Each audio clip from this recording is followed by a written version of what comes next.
such a love for life and so enthusiastic. A Livermore mother grieving tonight over the loss of her son. 20-year-old Cody Brown was killed in a traffic accident while driving on Interstate 5 last week. Crown 4's Maureen Kelly spoke to the victim's mother, who wants the big rig driver involved in that crash to turn himself in. My name is Gina Brown Robinson, and this is my Crown 4 story. At 20 years old, he had so much to give. Gina Robinson was driving back with her son, Cody Brown, the evening of October 27th. The CHP says they were traveling on I-5 near Los Banos when a big rig going the other direction suffered a catastrophic axle failure. That sent two of its tires and rims, like you see here, flying. They crashed into the front windshield of Gina's car. She suffered only minor injuries, but Cody, who had been driving, was killed instantly. I looked for defensive wounds to see if maybe he saw it coming and maybe had put his hand up or something, but there wasn't.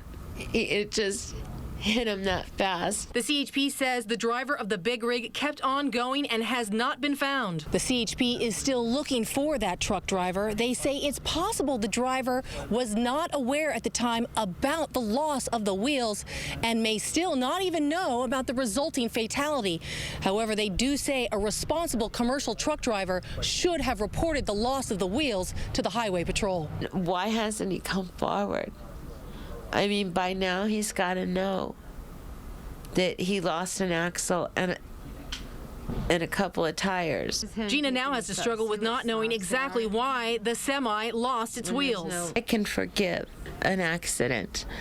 It's going to be a little tougher to forgive somebody being just negligent and not checking their truck and taking my kid's life out. But her struggle over the loss of her son, who she says was always by her side, will be even tougher to bear. And I really don't know where I go from here. Maureen Kelly, Crown 4 News. We went to the CHP today to ask officers if big rig wheel detachments are a common problem.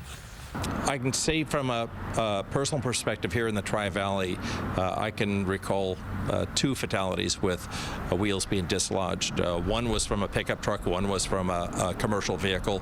Obviously, the results of that are catastrophic. You're talking about several hundred pounds of metal and rubber going at 50, 60 miles an hour, many times in the opposite direction as these tires bounce around. So we understand the potential for injury and death when these get loose. A viewer tipped us about this story. If you have a story that we should check into, you can visit our website at crown4.com. Look under the My Crown 4 Story tab and send us your idea as well.